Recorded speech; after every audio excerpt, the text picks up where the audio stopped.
El público en general tiene muchas preguntas con respecto a la Biblia y es sorprendente la cantidad de desconocimiento que existe sobre ella, seguramente porque se trata de una obra que simplemente damos por sentado o porque tendemos a creer lo que se nos dice sobre ella, lo que hace que muchas personas lleguen a tener una idea equivocada de este libro. Durante los siguientes minutos nos enfocaremos en algunos de los mitos que la rodean y sobre algunos datos básicos que quizá desconozcas, ya sea por falta de investigación o bien porque esa ignorancia favorece a cierto grupo o corporación. Quienes creen en la Biblia la consideran la palabra de Dios, es decir, que fue dictada por boca de Dios a profetas quienes se dedicaron a escribirla. La mayoría de los creyentes aceptan esta definición, aunque en realidad es tan ambigua que provoca una idea errónea sobre tales textos. Por ejemplo, no toda la Biblia contiene revelaciones de Dios, sino que muchas partes de la Biblia son genealogías, inventarios o historias de personas que vivieron hace muchos años. Como dijimos anteriormente, Dios no escribió la Biblia, sino que fue escrita por personas de carne y hueso como nosotros, y esas personas también escribieron la historia de sus pueblos, de sus reyes, de sus guerras, etc. Aunque en muchas ocasiones podemos leer las palabras que Dios mismo dirigió a ellos, en otras podríamos vernos enfrascados en los planos de construcción de un edificio enorme, por mencionar un ejemplo. Sin embargo, los creyentes de la Biblia afirman que lo que se incluyó en ella es lo que Dios deseaba que conociéramos, aun cuando no siempre sean sus palabras directas. Algunos incluso rechazan cualquier otro texto que no haya sido incluido en ella, dándole carácter de abominación y descalificándolo automáticamente. Pero tales conductas quedan en duda cuando conocemos lo que realmente es la Biblia. Por desconocimiento o por decisión consciente, muchas personas consideran la Biblia como un cuaderno en blanco, en el que conforme los años fueron pasando y los profetas escribiendo en ella, se fue llenando hasta que el último de ellos se dio cuenta que las páginas se habían terminado y por consiguiente el libro había llegado a su fin y que lo que Dios tenía para dictar se había terminado. O también, como si la Biblia, tal como la conocemos actualmente, hubiera sido concebida como un solo libro desde el principio, nada más lejos de la realidad. Para comenzar, la Biblia cristiana está dividida en dos grandes partes o secciones, el Antiguo Testamento y el Nuevo Testamento. Especificamos Biblia cristiana porque también hay Biblia no cristiana. De hecho, lo que el mundo occidental conoce como Antiguo Testamento es la única colección de escritos que los judíos de la época de Jesucristo consideraban como escritura sagrada o palabra de Dios. De manera que los judíos también leen y creen en estos textos y actualmente siguen incluidos en sus textos sagrados con la salvedad de que ellos no aceptan el término Antiguo Testamento porque para ellos no existe ningún otro testamento. Es por eso que el Nuevo Testamento no está incluido en ellos porque contiene la vida de Jesucristo, sus enseñanzas, así como la obra de sus apóstoles y las cartas que enviaron a los creyentes de la época. Y esto se debe a que no creen en Jesucristo, por lo que su vida y obra no tienen ninguna relevancia para ellos. En contraste, para los cristianos, mayormente el mundo occidental, tanto el Nuevo como el Antiguo Testamento tienen la misma validez y son considerados igual de sagrados. En resumen, el Antiguo Testamento fue escrito durante el transcurso de muchas generaciones y autores, y el idioma en que mayormente fue escrito es el hebreo, mientras que el Nuevo Testamento es la obra de un grupo mucho más reducido de escritores que vivieron todos en una misma generación y casi todo se escribió en griego. El Nuevo Testamento da fe del nacimiento de una nueva religión, el cristianismo. En suma, los escritos que contiene la Biblia cristiana tardaron unos 1000 años en terminarse, aunque el periodo de tiempo que narran es mucho mayor, remontándose a la creación del mundo.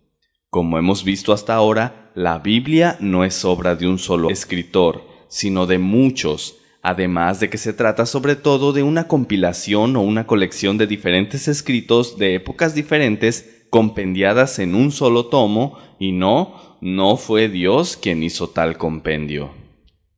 La palabra Biblia proviene del griego y significa libros, lo cual nos recuerda su origen diverso.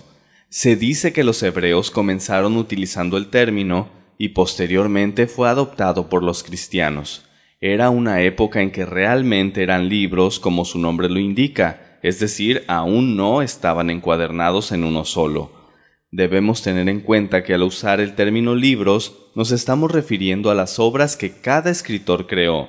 Por ejemplo, los libros de Moisés son 5, los conocidos como Pentateuco, es decir, los 5 primeros libros del Antiguo Testamento. Aunque cabe aclarar que la autoría de tales libros no es más que una presunción, ya que no hay forma de comprobar que realmente fue él quien los escribió. Sin embargo, esta es una situación particular y otros textos son más fácilmente identificables. Entonces, los cristianos primitivos comenzaron a agrupar los escritos en uno solo por cuestión práctica o por comodidad. Pero muy pronto los cristianos de esa época comenzaron a darse cuenta de que había muchos libros de los que no estaban seguros si realmente eran escritos por quienes se suponía. Quizá el autor se hizo pasar por otro, o si de verdad habían sido textos inspirados por Dios. Entonces, ¿cuáles textos son originales, verdaderos, realmente escritos por profetas o enviados de Dios? ¿Cuáles deben ser tomados como escrituras sagradas y cuáles no? A los libros que son aceptados por la autoridad se les denomina canon, que significa regla o medida, y de ahí en adelante sus palabras ya no son objeto de duda y se han de utilizar como base de sus creencias y doctrinas. Pero esto es un problema más viejo que el cristianismo. Por ejemplo, los judíos al principio solo aceptaban como canon los primeros 5 libros de la Biblia, a saber, Génesis, Éxodo, Levítico, Números y Deuteronomio. Esto se debe a que muchos profetas fueron sus contemporáneos y les costaba mucho aceptarlos como intermediarios divinos.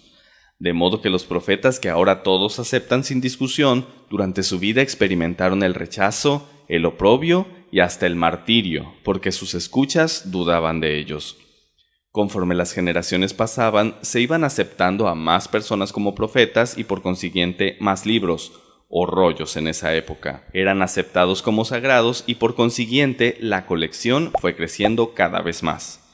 Llegamos a la época posterior a Cristo y una vez más la incógnita de qué libros debían ser incluidos en el canon surgió.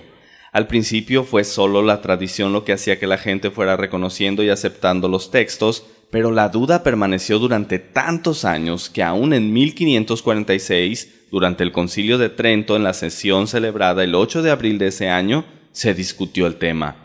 Fue hasta entonces en que la Iglesia Católica decidió qué libros serían admitidos como sagrados y qué no, por lo que las peticiones de los luteranos alemanes fueron denegadas y posteriormente, al separarse ellos de los católicos, adoptaron un canon diferente.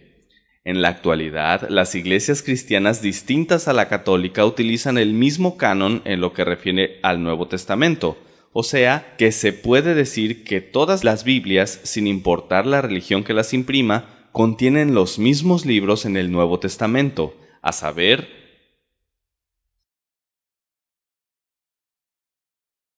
en cambio, con el Antiguo Testamento surgen las discrepancias. Las iglesias que profesan la fe cristiana utilizan el siguiente canon para el Antiguo Testamento, mientras que la Iglesia Católica, como se mencionó antes, difirió de ellas. Incluye los siguientes libros extra. Sin embargo, todas las religiones consideran la lectura de esos libros extra como provechosa, aunque no inspirada por Dios. Los libros que quedaron fuera del canon de la Biblia los conocemos como apócrifos. Aunque hoy en día el término apócrifo significa falso, no aplica para los libros en cuestión. En realidad, apócrifo significa oculto y se refiere a los libros que no entraron dentro de ningún canon. Como dijimos anteriormente, todas las religiones cristianas están de acuerdo en que la lectura de los libros apócrifos es provechosa. En últimas fechas, algunas corrientes se dedican a relanzar año con año, en fechas clave, documentales sobre ciertos libros que no concuerdan con la idea que el mundo cristiano tiene sobre Jesús o la iglesia cristiana primitiva. Al respecto, se debe considerar un concepto conocido como evangelios pseudoepígrafes. La palabra pseudo significa falso y epígrafe, afirmación. Algunos de los libros que no están incluidos dentro del canon de la Biblia son proclamados por los cristianos como pseudoepígrafes, por lo que significa que alguien firmó tales documentos haciéndose pasar por alguna autoridad de la iglesia primitiva, o bien alguien se lo atribuyó equivocadamente a alguno de ellos.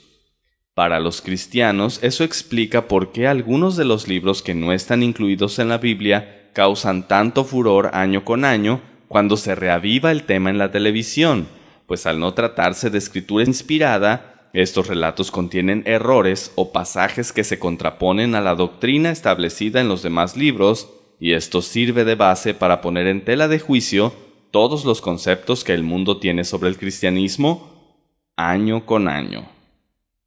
El público tiende a suponer que por el solo hecho de tratarse de algo muy antiguo, la información que contiene tiene que ser forzosamente fidedigna. Pero así como en la actualidad existen visiones alternativas y fuera de la realidad a gran cantidad de temas, es lógico pensar que lo mismo pudo haber ocurrido hace cientos de años.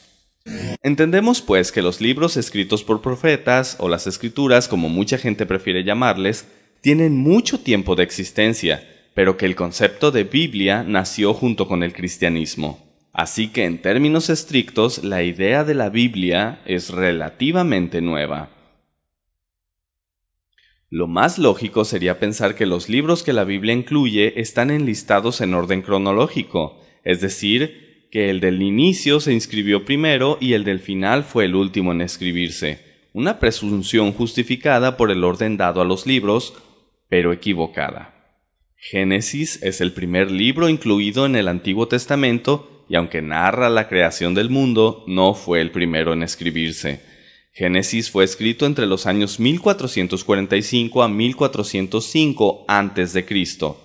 El primer libro en escribirse fue Job, en una fecha desconocida, pero a juzgar por el contexto se presume que fue escrito antes del llamamiento del profeta Abraham, lo cual lo pone en una fecha muy difícil de establecer.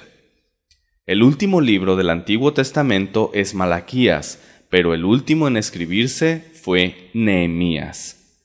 Con el Nuevo Testamento pasa lo mismo. El primer libro es Mateo, pero el primero en escribirse fue Santiago. El último libro del Nuevo Testamento es Apocalipsis. Mucha gente cree que este libro es como el sello final de la Biblia basándose en este texto. Porque yo testifico a todo el que oye las palabras de la profecía de este libro. Si alguno añadiere estas cosas, Dios traerá sobre él las plagas que están escritas en este libro. Y si alguno quitare de las palabras del libro de esta profecía, Dios quitará su parte del libro de la vida y de la ciudad santa y de las cosas que están escritas en este libro.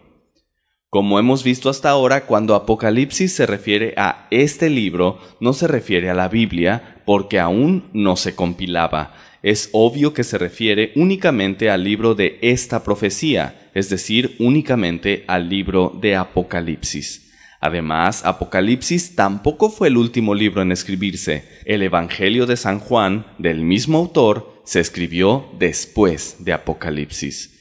El último libro en ser escrito de la Biblia fue la tercera epístola de Juan, el mismo Juan.